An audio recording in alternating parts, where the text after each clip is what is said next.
You were never meant to know about Whistler County. Not the version carved into stone at the county seat with its rows of soldiers' names or pioneer wives. No, the real Whistler was buried long before the century turned. And what festered in its soil was not fit for public memory, tucked between the black hills of eastern Kentucky, where fog clings to bark and birds don't sing past dusk, stood a compound known only to the initiated as the Edenfold. What little remains of it today lies beneath a thicket of moss-covered stones. Roots split through thresholds, the walls long since devoured by rain and silence. But buried deeper still is a truth darker than fire, darker than war, and older than the pines that guarded it. In the autumn of 1872, a man named Elder Silas Whitford arrived from the north, claiming to have walked hand in hand with death and returned with a divine revelation. He wore the long coat of a Union chaplain, still stained at the cuffs, and spoke with a preacher's thunder, but his eyes were cold, pale, and fixed like glass marbles in a puppet. He told the people that God was tired of their unworthy prayers and would no longer wait for a perfect flock. That paradise could only be earned through surrender, through blood, through the breaking of flesh and ego. And he promised something no broken soul could resist: a new beginning. A sacred place beyond pain, beyond shame, beyond war. A fold where the lost could be gathered and made clean. They called it the Edenfold, and it was unlike anything Whistler County had ever seen, built on 300 acres of confiscated Confederate land, surrounded by thorns and creek beds choked with iron. The compound grew like a wound disguised as a miracle. Within a year, families from 4 states had made the pilgrimage: widows with haunted children, veterans with trembling hands, farmers bankrupted by drought, all drawn by the promise of a God who still answered. There were no possessions allowed, only a willingness to serve, to suffer, and to be reborn. They arrived barefoot, baptized in mud, and were greeted by Silas with open arms. But they were not entering Eden. They were stepping into a prison of praise, hunger, and control, one smile at a time. Elder Silas didn't recruit like a man of God. He recruited like a general who had already seen the battlefield and decided the next war would be fought not with guns, but with the human soul. He placed ads in religious pamphlets from Tennessee to Pennsylvania, written in elegant script: sanctuary for the weary, a fold for the chosen, bring only your faith, leave behind your shame. The wording was gentle, but the message was clear: those who came would be purified by something far stronger than prayer. And they did come. Desperate men with hollowed-out eyes, women trembling from husbands lost or hands raised in rage, but children too quiet for their age. They came by wagon, on foot, in caravans of silence. And each was welcomed not with food or comfort, but with the words Elder Silas spoke to every soul: what you leave behind will not be missed where we are going. The land was beautiful in that deceptive way nature often is before it kills you. Rolling meadows surrounded by thick black forest. A stream that shimmered like salvation, but ran cold and shallow. A 2-story stone house sat on the ridge, with long porches and dark windows that never reflected daylight. That was the Whitford House, and no one entered it unless summoned. Below it, cabins were built in uniform rows, each identical to the next. There was no privacy, no ownership, and no need to question who controlled what. A communal kitchen, a worship hall, a small infirmary. The Edenfold was self-contained, just as Elder Silas intended. Outsiders rarely came that deep into the hills, and when they did, they found only tidy gardens, polite greetings, and children taught to speak only when spoken to. At first, there was a sense of relief among the settlers. They weren't just fed, they were seen. Every evening, the fold gathered at the open-air chapel, where Silas spoke in a voice that trembled the spine. He preached not from the Bible alone, but from visions he claimed came to him on the battlefield: flashes of divine correction, whispers of sacred judgment. He spoke of bloodlines cursed by pride, of bodies that needed to be broken so that the soul might rise unbound. They believed him because they needed to, and because to doubt him was to invite something far worse than exile. They were called the brightborn, but there was nothing bright about them. Chosen at the age of 5, they were taken from their families under the belief that they had the mark of clarity, a purity of thought that made them suitable for higher purpose. No parent dared protest. To question the selection was to question the doctrine, and questioning the doctrine meant confession, correction, or disappearance. Silas claimed their minds were unclouded, their souls untouched by worldly stain. They were sent to live in the Whitford House, where they were taught in secrecy, fed differently, clothed in white robes instead of gray. The people believed these children would become leaders of the fold, emissaries to the outer world once the thinning came. But no child who entered that house ever returned the same. Those who caught glimpses of the brightborn said they walked strangely rigid, expressionless, as if rehearsing the act of being human. Their eyes didn't blink often enough. Their hands remained folded, even when spoken to. Some claimed they could recite entire sermons, word for word, after hearing them only once. Others said the children had no memory of their parents, even when standing directly in front of them. Elder Silas explained this as proof of their ascension. The flesh forgets what the spirit has already shed.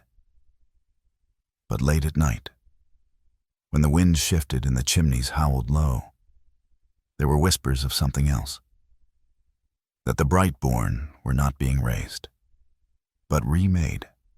Inside the fold, obedience became currency, and the brightborn were its gold standard.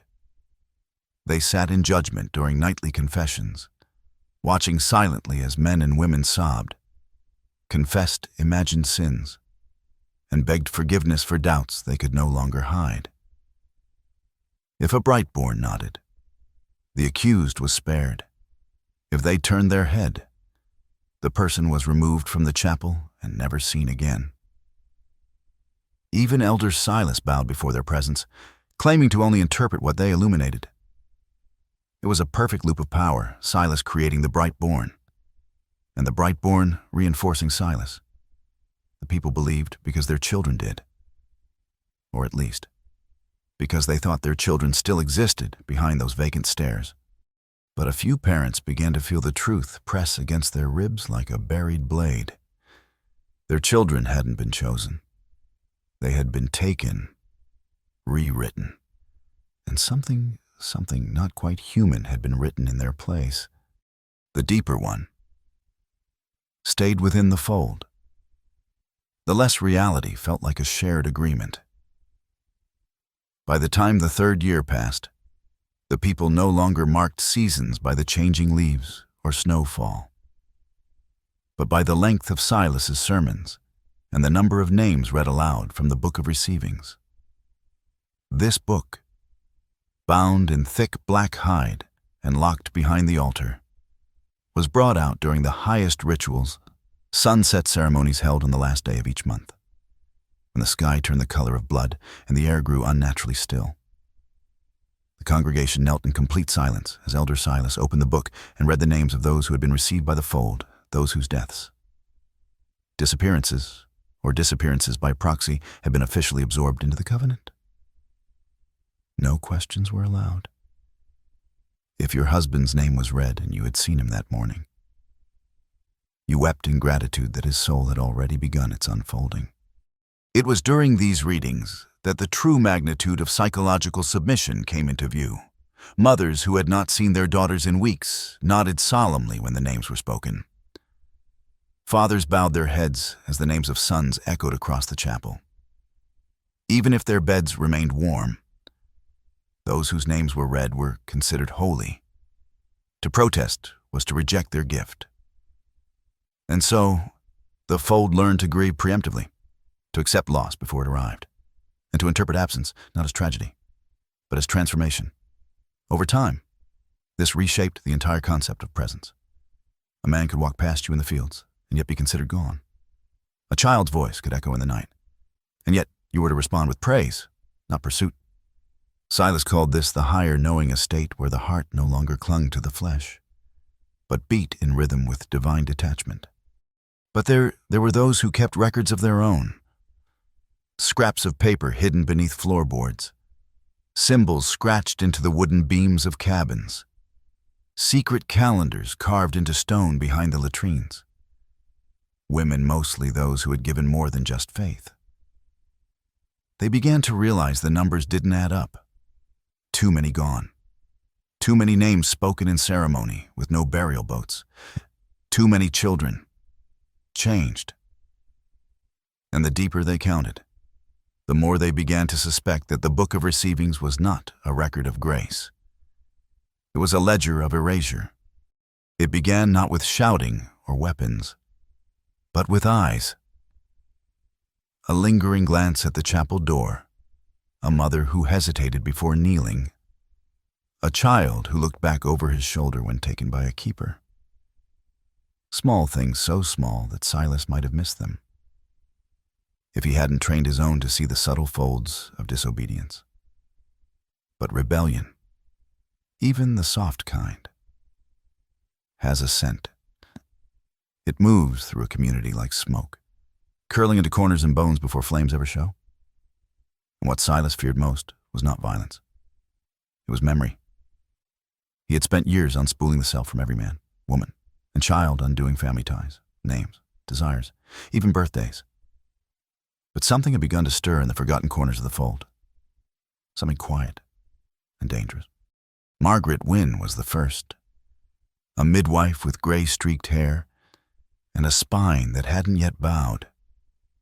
She'd delivered more babies in the fold than she could count, and had watched as too many were taken for early instruction, never to be seen again. Silas trusted her because she kept her mouth closed during sermons, kept her head low during confession. But what he didn't know was that Margaret had started recording, marking each name, each arrival, each disappearance. Not in a book, but in her skin. Tiny pinpricks on her thigh, hidden beneath linen. She'd counted 43 gone, with no record beyond the altar. And though she never dare whisper her findings aloud, others began to notice she stared too long at the chapel, that she winced each time the bell rang 3 times at dusk.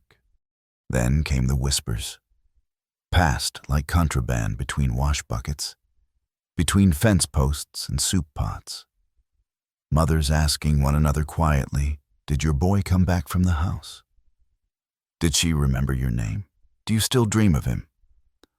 Or has that been taken too? Questions were not allowed. But questions are different from accusations. They live longer. They nest inside the heart.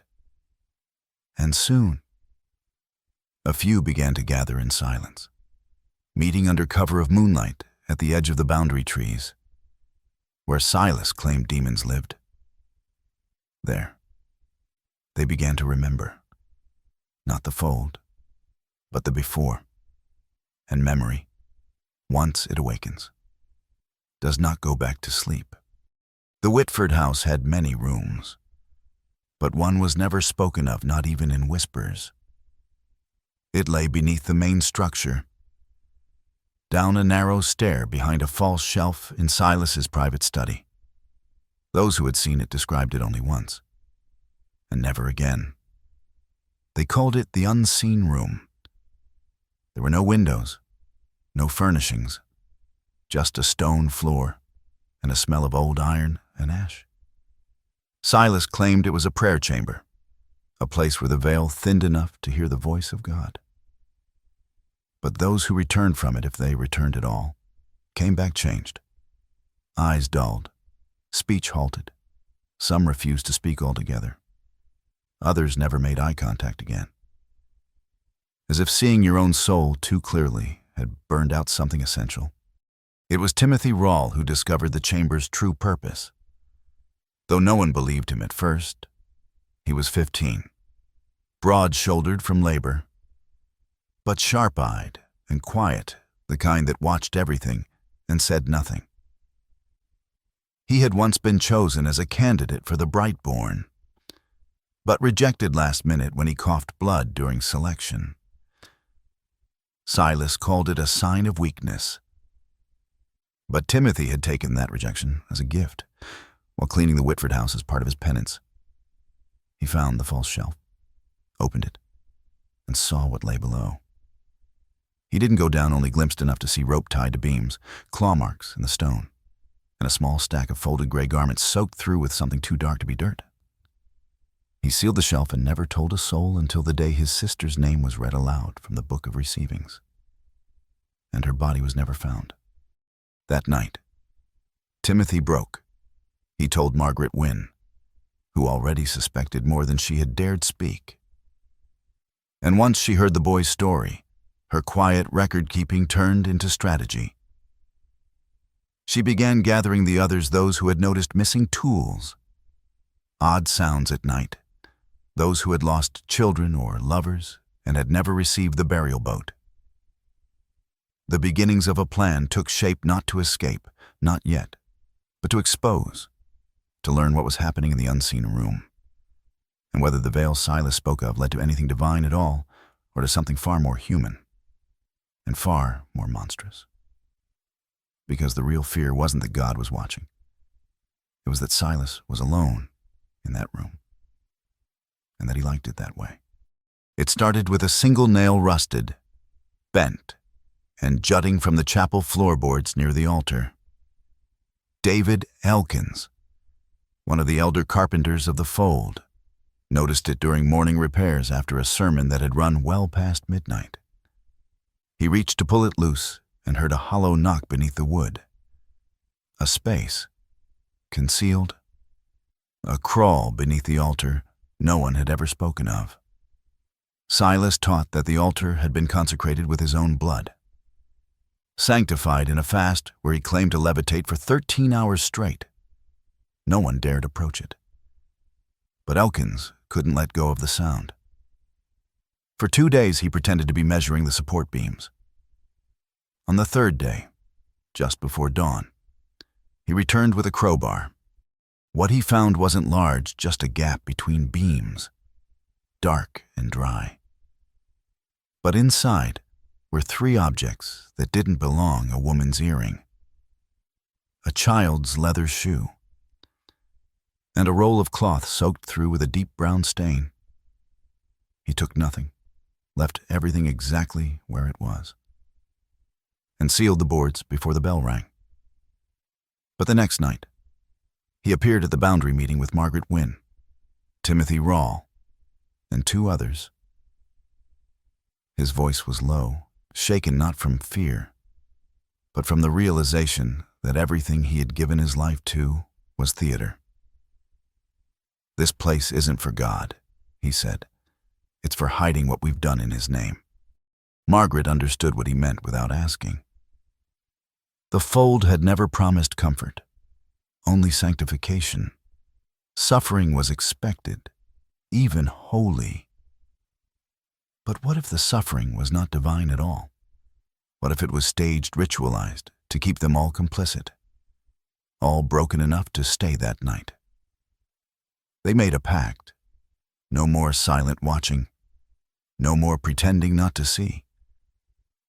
Margaret would continue marking the disappearances. David would begin crafting false door keys. Timothy would shadow the keepers and map the Whitford House from memory. They couldn't run, not yet, not without evidence. But they could uncover the rot, piece by piece, and show others what lay beneath the sermons. Because the first thread had been pulled, and the altar would not hold forever. Silas Whitford always said that the nose was the holiest organ in the body, not the heart, which was prone to weakness, nor the tongue, which lied.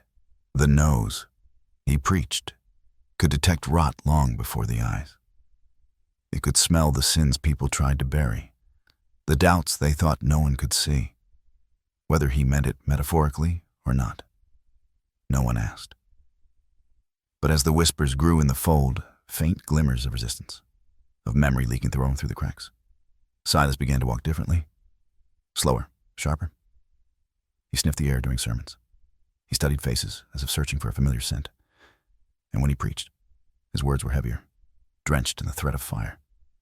"There are those among us," he said one evening, his voice low and curved like a blade, "who believe secrecy grants them sanctuary.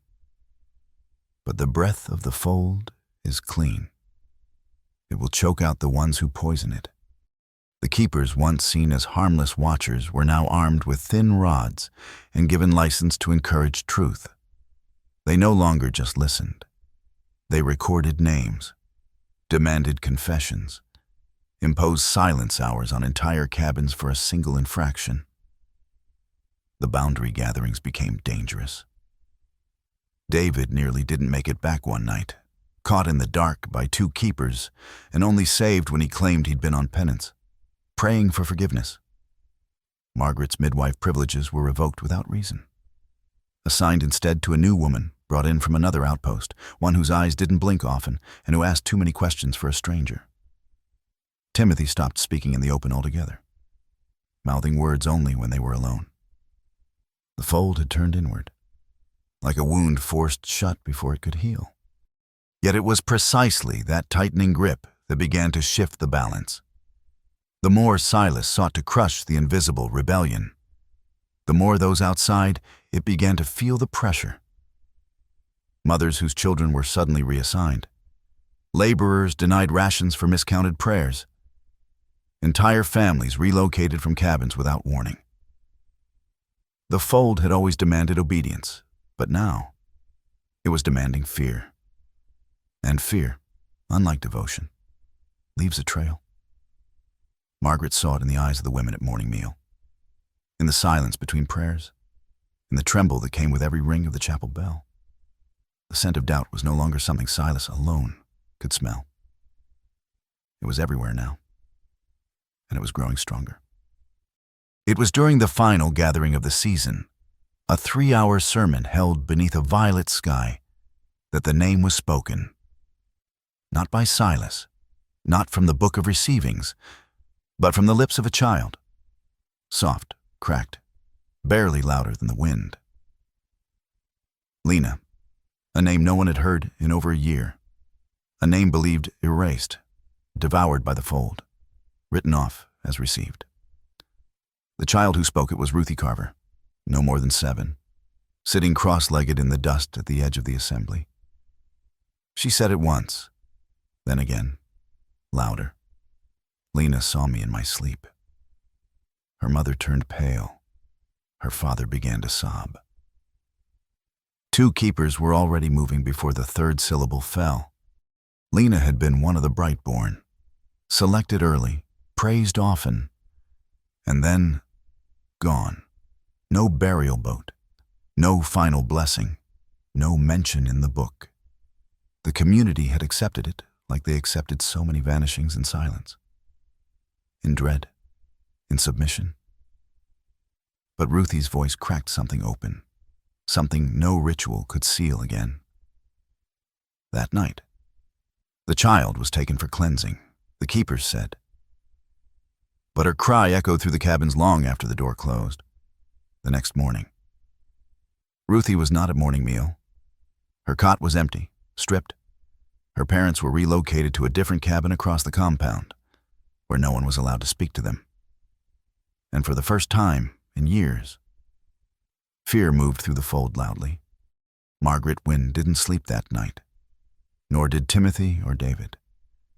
They met at the edge of the compound just before dawn, faces stiff with resolve. "The dead are speaking," Margaret said, "and the children are listening." They had spent months gathering knowledge, carving keys, memorizing routes through the inner halls of the Whitford House. But now, urgency overrode strategy. If they didn't act soon, Ruthie would vanish like Lena, like the others, like those who had dared to speak names not sanctioned by the book. The fold was built on silence. Yeah, but it was beginning to collapse under the weight of unspoken truths. And in that fragile hour before the bell tolled, something shifted. They stopped being watchers and became conspirators. Because a name had been spoken, and now the fold had to answer for it. They waited until the chapel bell rang 3 times deep into the night, when the air was thick with fog and even the wind held its breath. Margaret, David, and Timothy moved like shadows between the cabins, cloaked in soot-stained linen and silence. The Whitford House loomed above them, its windows dark, its shutters closed like eyelids dreaming of fire. They entered through the east wing cellar, using one of David's keys, forged from memory and fragments of discarded metal he'd collected over months. Inside, the air was colder than expected, damp and strangely sweet, like rotting fruit hidden in stone.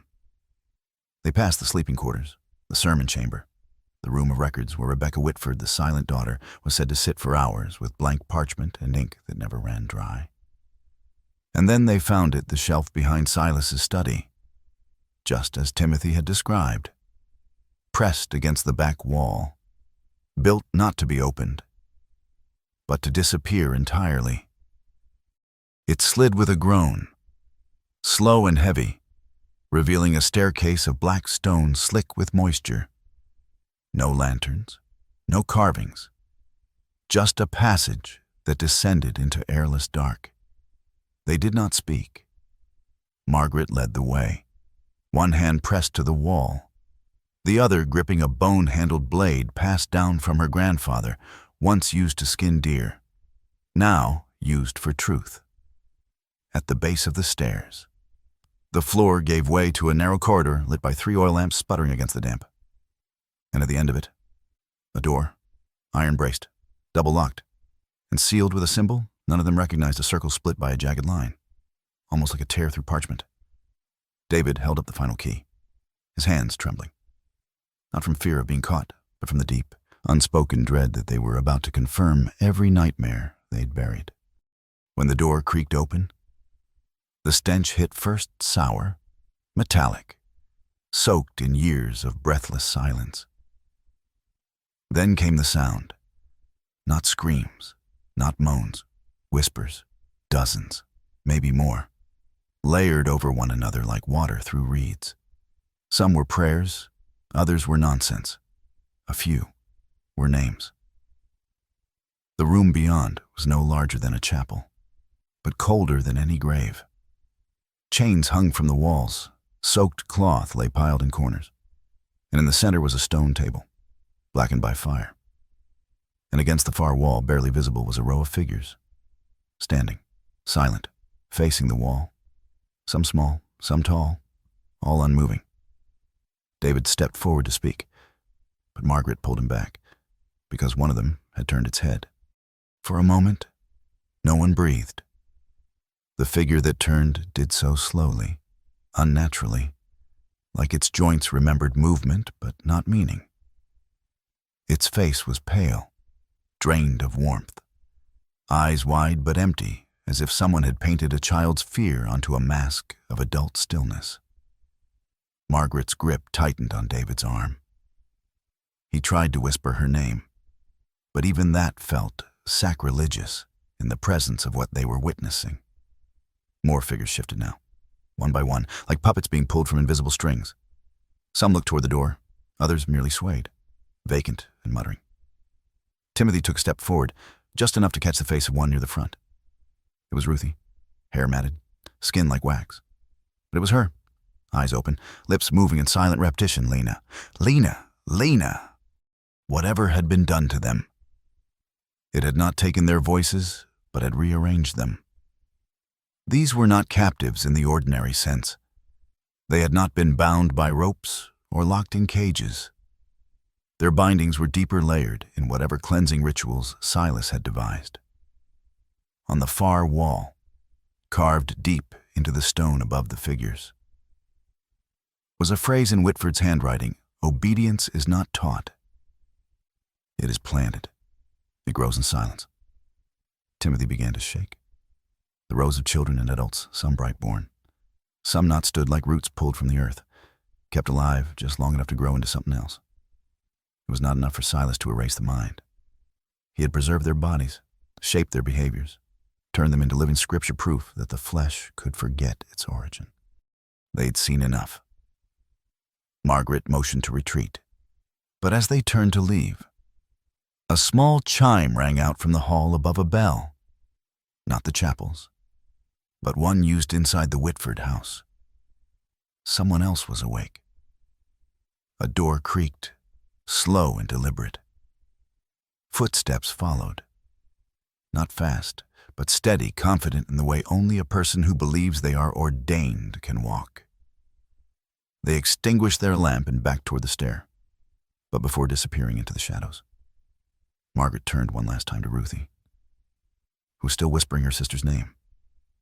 And in that moment, as candlelight flickered just enough to catch the child's expression, Margaret saw not just memory, but awareness, a spark, faint, but real. Whatever Silas had done wasn't complete, not yet, and that meant they still had time, or at least a chance to burn it all down before the harvest.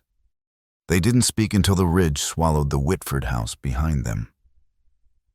Only then, gasping beneath the trees like hunted things, did Margaret finally stop and turn to the others. No longer was this a matter of gathering evidence. They had seen what lay beneath the folds skin children hollowed out like hymn books. Bodies turned into scripture, souls twisted into sermons. There was no correction, no redemption, no reform for what Silas had built. The only path forward now was combustion. But to ignite the fold from within meant more than strategy.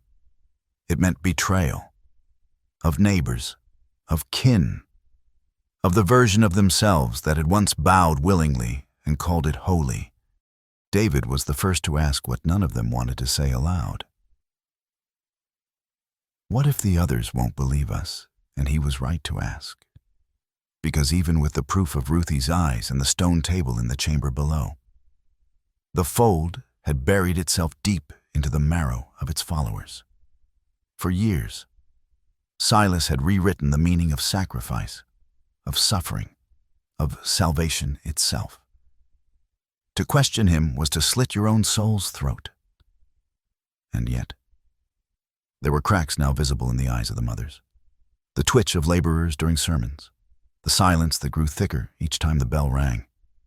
The fold was holding, but barely.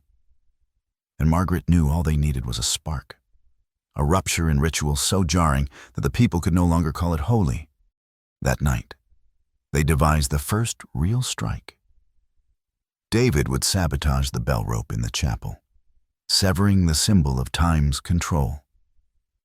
Timothy would intercept the next keeper patrol, lead them into the ravine where Margaret had dug a trap days earlier, a hole wide enough to swallow a horse. And Margaret would go to the eastern garden where the women met in hushed circles and speak the forbidden truth. She would name the chamber. She would name Ruthie.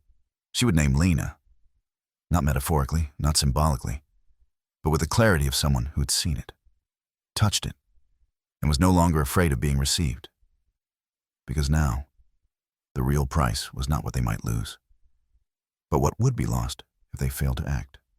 It began with a sentence, not shouted, not wept, just spoken, clearly, calmly. At the garden's edge, as the women sorted root vegetables under gray dawn light, Margaret Wynne stood with her hands still and her eyes steady and said, "The brightborn are alive, but not as you remember them."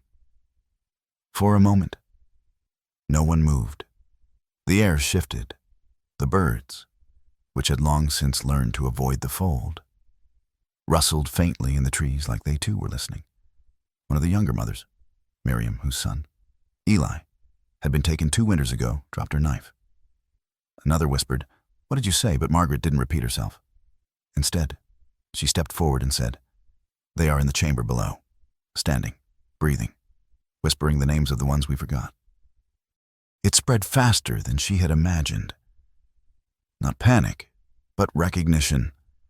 The kind that seeps into bone when someone finally puts words to the thing you felt for years but dared not name. These women had buried their doubts beneath sermons, beneath prayers, beneath endless days of labor and grief rebranded as grace. But Margaret's words dug them back up. Faces turned pale, hands trembled. One collapsed into the dirt, sobbing not from shock, but from memory suddenly, violently returning. By noon, 6 more women had joined Margaret in secret. By sundown, it was 17. All had lost children, siblings, husbands declared received without question. And now those questions erupted like boils torn open all at once. Not all believed, but enough to shift the ground beneath the fold's foundations. Meanwhile, David had done his part. At dusk, when the bell was meant to ring 3 times, the rope snapped on the second pull. It didn't fall gracefully, it broke like a bone. The third toll never came. The silence that followed was worse than any sound. People looked at each other, uncertain, unanchored. For the first time in years, the fold did not know what to do next. Elder Silas emerged from the Whitford House in silence, his eyes scanning the compound like a shepherd who'd felt the wolves enter the field. He said nothing, just turned, slow as ice, and retreated back into the house. But Margaret saw it just before the door shut. A twitch in his jaw, a hint of fear. The bell hadn't rung, and that silence had spoken louder than any sermon ever could. The next morning, the chapel bell was replaced, not repaired. A new one, smaller, heavier, and pitch black, was erected on a hastily built scaffold in the center of the compound. No explanation was given. No scripture recited. Silas merely stood beneath it at dusk, flanked by 3 silent keepers with rods across their chests, and waited until the sun had dropped below the ridge. When he finally spoke, his voice did not tremble or thunder. It cut, quiet, cold, and surgical. "There is rot among us," he said. "Not from the outside, but from within. Seeds of pride planted in hearts that were once good soil. And now, weeds grow in the garden of the fold. They will be plucked. They will be burned. And the garden will be made pure once more." The bell rang once, and the crowd was dismissed in silence. That night, Margaret's cabin was searched. Not discreetly, not secretly, but violently. Doors unhinged, bedding ripped. Beams split with crowbars. She and 3 other women were pulled into the square at sunrise and made to kneel before the chapel steps. Their charges were not read. No trial, no confession. Just a statement from Silas. They have placed themselves outside the fold, and so the fold will no longer protect them. But he did not order their deaths. That would have been too simple. Instead, he exiled them, banished beyond the boundary woods into what the fold had long been taught was demon land, a place of cursed soil and disembodied voices. To be cast out was, in some ways, worse than death. It stripped you not just of safety, but of identity. And it sent a message. But what Silas didn't know, what his doctrine had made him blind to, was that exile does not erase belief. It clarifies it. Margaret had expected punishment. She had not expected to be spared. And the moment her feet crossed the outer ridge, her heart did not fill with fear. It filled with purpose. The women who were cast out alongside her, one missing a child, one marked by lashes, one who had stayed silent too long, looked not at the trees, but at each other. "He thinks we're gone." One of them whispered, "Good." Back inside the fold, something began to shift. The exile had not silenced the women. It had confirmed them. Mothers began locking their cabin doors. Fathers began standing at chapel walls instead of kneeling. The keepers doubled their patrols. And Silas, once seen always, heard always, was now absent from the compound during the day. They said he was fasting, listening, speaking with the divine. But those who had seen the chamber below knew better. He was preparing, because for the first time in 15 years, the fold no longer believed him without question. And that, more than any exile, was heresy. It was Timothy who saw it first, 3 nights after the exile, while patrolling the edge of the eastern boundary to watch for keeper movement. He spotted something strange on the chapel door, a mark. Faint at first, but unmistakable in the moonlight, a handprint, smeared in ash and something darker, pressed flat at eye level. Not a child's hand, not a warning, but a memory. Ruthie had pressed her hand to the chapel door once, just before her selection. She had left a similar mark in play, now mirrored in something far too deliberate. The next morning, more appeared, on cabin walls, on the side of the well, on the prayer stones beneath the ridge oak. Always the same hand, 5 fingers wide, slightly warped, as if the person had pressed through the veil to reach the living. At first, Silas said nothing, but the community whispered louder now, bolder. Was it Lena? Was it the others? Were they trying to return, or had they never left? No sermon was given for 3 days. An unnatural silence that left the fold unanchored. On the 4th day, Silas emerged with a voice like thunder and eyes bloodshot from sleepless ritual. The dead do not return, he declared. And if something walks among us wearing their shape, it is not your child. It is the enemy, taking your grief's form to poison your faith. But even as he spoke it, something broke in the crowd. A woman named Hester, whose daughter was received during the 5th year, walked up the chapel steps, past the keepers, and placed her hand on the mark. "This is hers," she said simply, and walked away untouched. That act lit the match. Within days, the fold had fractured into 2, the watchers and the yearners. The watchers obeyed, more out of fear than faith. The yearners had tasted doubt and found it sweeter than doctrine. They gathered behind cabins, in root cellars, even in the defunct smokehouse, speaking openly of what they had seen, what they remembered. They recited names that had vanished from the book. They relearned birthdays, real ones, whispered like prayers. And most of all, they began to believe that the brightborn were not gone, but trapped, that the rituals had not saved them, but stolen them. These beliefs grew wild, uncontrollable, and belief, Silas knew, was a contagion. The ghosts had spoken, and the living had finally started to listen. The break didn't come as a riot.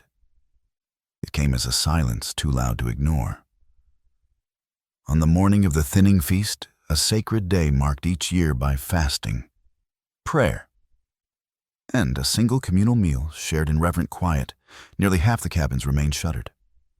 No one emerged, no voices chanted, no footsteps circled the altar. The chapel bell rang 3 times, but no one came.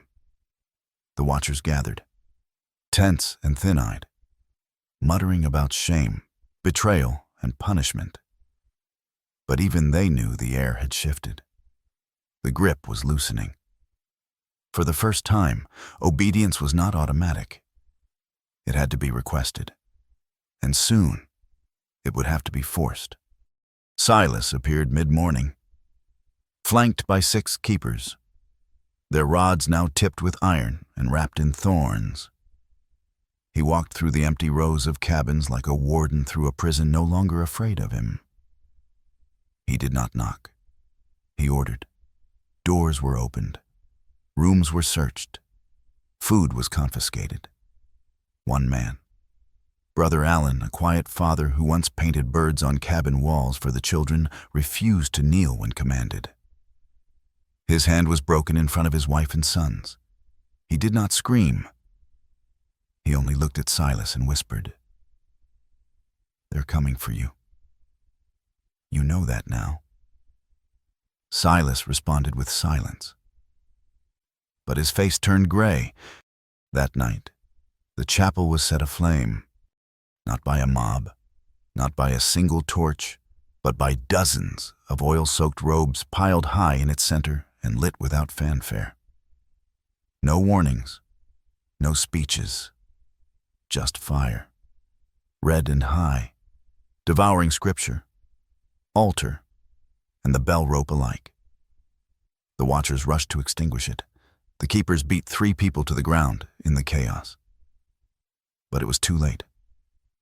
The chapel, the spiritual spine of the fold, was reduced to amber and bone. Silas stood watching from the steps of the Whitford House, unmoving, fists clenched. Not rage, not grief, calculation. He wasn't watching the flames. He was watching the faces of those who smiled as they burned. By dawn, a line had been drawn, not with ink, but in ash and blood. The fold was no longer whole. It was 2 bodies sharing one grave, and only one could bury the other before the thaw, because winter was coming. And there would be no more hiding. The night after the chapel fell, the Whitford House began to make sounds no one had heard before long. Low moans that didn't seem to come from within its walls, but from beneath them. Some said it was the wind moving through the cracks. Others said it was the voice of the fold itself, mourning its own death. But those who had stood in the chamber below knew better. Something had been stirred, something that Silas had kept sealed with prayer. Hunger and fear had now felt the absence of control, and it was hungry. People claimed to hear footsteps pacing between floors, even when no one was seen entering or leaving. Lights flickered through the blackened windows, and at dusk, a shriek rang out so loud and unnatural that even the keepers dropped their rods and fell to their knees. Inside, Silas was no longer holding sermons. He was holding court. His inner circle, those closest to the rituals, the selections, the disappearances, were summoned one by one. They emerged pale, wide-eyed, some muttering scripture that didn't exist. Others didn't emerge at all. It became clear to the remaining watchers that something was unraveling inside their prophet. His voice, once fire and stone, had become erratic, desperate, half prayer, half threat. He spoke of the veil thinning ahead of schedule, of the unworthy dead walking in daylight, of a final cleansing. We do not wait for the unfolding, he declared. We drag it from heaven with blood and smoke if we must. That night, a new bell was forged, this one smaller, made from melted tools and teeth.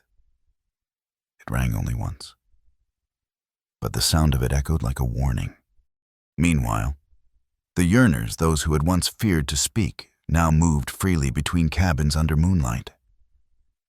Margaret had returned under cover of fog, bringing with her the map of the house, the list of names etched in bone, and a plan the chamber below would be opened, fully, and those who still lived inside it, if they lived, would be brought out, not to escape, but to confront, because no fire, no exile, no confession would end this unless the truth stood in the center of the fold and named its captor aloud.